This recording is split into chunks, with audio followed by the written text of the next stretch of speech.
Hey there, we're back. I'm Scott. Welcome to The Wine Fool. If you're new to the channel, welcome. I try and post once a week on Mondays. I missed last week because I had a pretty awful head cold. I think I'm getting the black lung, Bob. But I think we're back on track. We've done a couple episodes in the past highlighting Trader Joe's wines. Living in New Jersey, we have some old laws that limit the number of grocery stores that can carry liquor and alcohol. So I just happen to live near, a Trader Joe's that carries alcohol, but it takes me an hour to get to a Costco that has beer, wine, and liquor.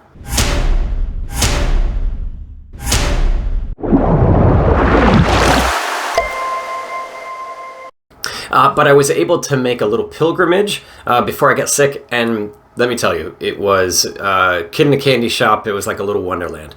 Really, exciting to kind of see what was, all the things that, I wasn't able to get at my local stores, mainly the Kirkland signature brand stuff, which is what I was there for. But it was also interesting to see sort of the variety of wines that they carried beyond their own, and sort of the discounted rates that I saw for, a Brunello for 35. I've got a Barolo here that was well under, I think it was 29. I don't think I saved the receipt, brain fog, but I could have spent hours there if it hadn't been a Saturday afternoon.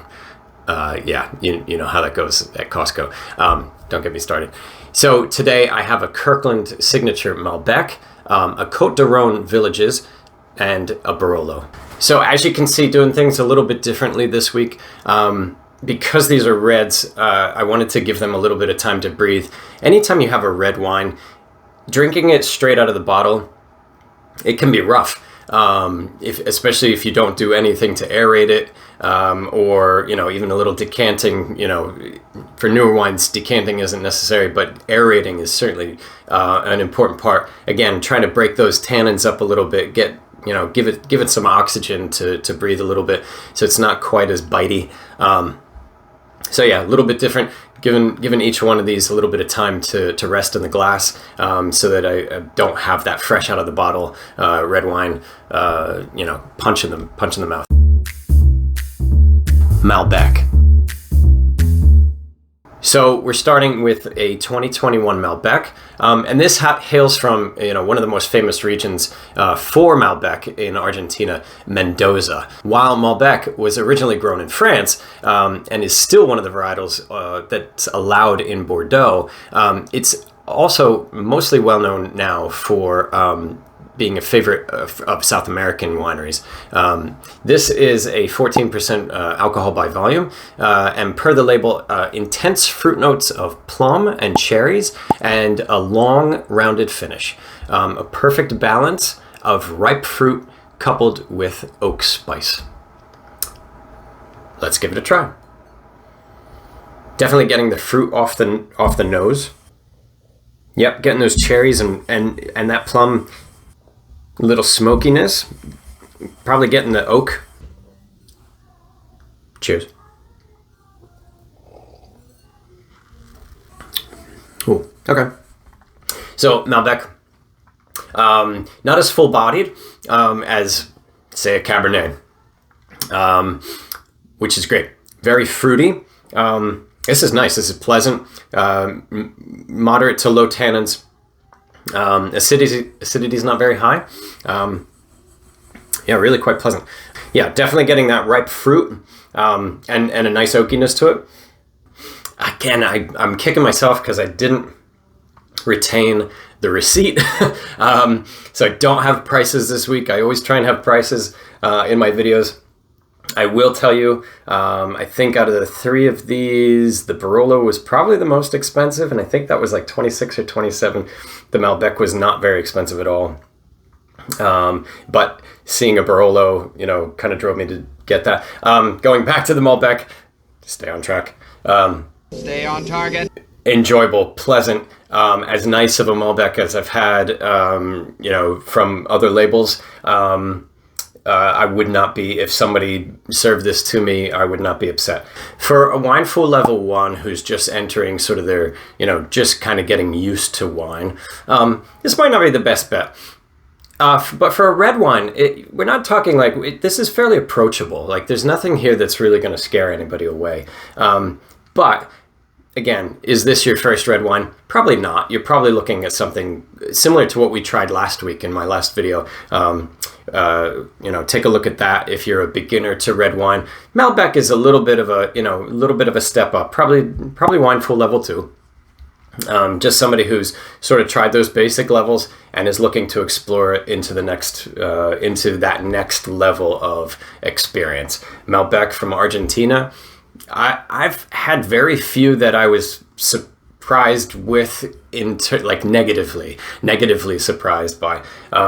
So definitely something approachable, and this in particular is rather drinkable. Barolo. I didn't know what to expect when I went to Costco. I was not expecting a Kirkland signature Barolo. That's my ignorance of, knowing and understanding what Costco has to offer. I was pleasantly surprised that they haven't had a Barolo. I've explored a fair amount of Italian wines, and this is definitely one of the B's in that sort of, next level exploration. Like I definitely, in my mind, this is a wine fool level 2. This isn't the first red wine you go to. This is definitely something that you're moving along in your wine tasting journey for. So this is a 2019 Barolo, primarily Nebbiolo grapes. This is 13.5% alcohol by volume. Barolo is, from the northern Italian region of Piedmont, and it needs to be aged for at least 36 months, and at least 18 of those months need to be in wood of some form. So this is a 2019, so we're at 2023. And math, we're well beyond the release date. We're a year beyond the release date. Per the label, notes of vanilla and rose petal on the nose, and black currant and licorice on the palate. So let's give it a shot. Vanilla and rose petal. And I will say, compared to the Malbec, Malbec a very purpley red. This is a very garnet red. Really a distinct difference between the two, and really between the 3 that I've got today. Vanilla and rose petal. I can tell I get the rose petal. I'll buy that. I'll buy that a little bit. When I think of vanilla, I'm thinking of that really strong vanilla concentrate. I don't think that's what they mean here. So it's more of trying to get the hint of vanilla. Sure, I'll buy it. Let's give it a try. Woo, bright. Higher tannins levels, more acidity certainly than a Malbec. Pleasant, light to moderate body. Fruit. Getting the black currant licorice. Licorice on the palate.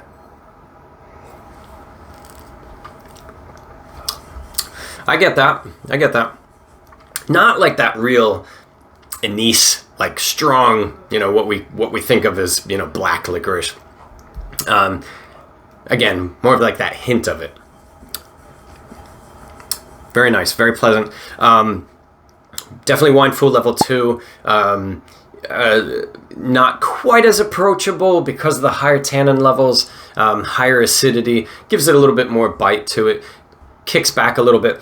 Definitely something I could see drinking this Malbec on its own, enjoying a couple glasses and not thinking twice about it. This one, the Barolo, probably could use a few years sitting, aging a little bit more, bringing those tannins down. If I'm gonna sit and drink this now, I want to eat it with, I want to drink it with cheese, eating it with some cheese, some meat, something that's gonna kind of cut into something fatty that's gonna cut into the acidity and the tannins of this.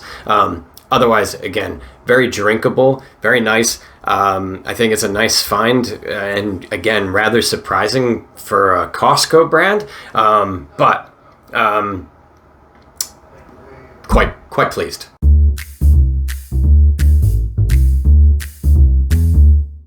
So I'll be perfectly honest here. I've had a few Barolos through my drinking journey, quite a few Malbecs dating back 10, 15 years ago when Malbec really started to bloom in South America.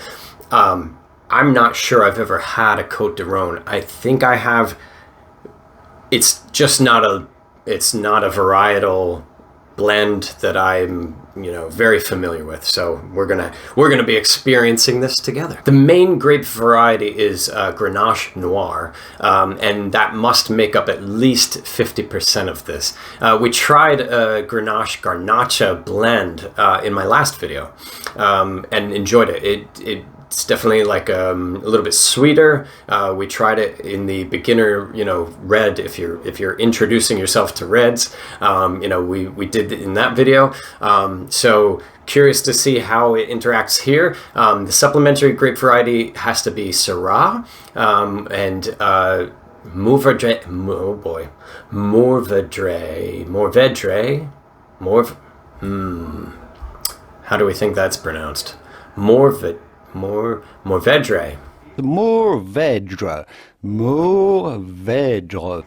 That has to make up at least 20% of the blend. This is a 2022 vintage, 14.5% alcohol by volume, and per the label, fruit-forward notes of black plum and blackberry, smooth chocolate, and an earthiness. So definitely a bit more... Definitely a bit more purpley. Don't try this at home, kids. Can dress me down, but still can't take me out. Definitely getting that earthiness. It's like on the back end.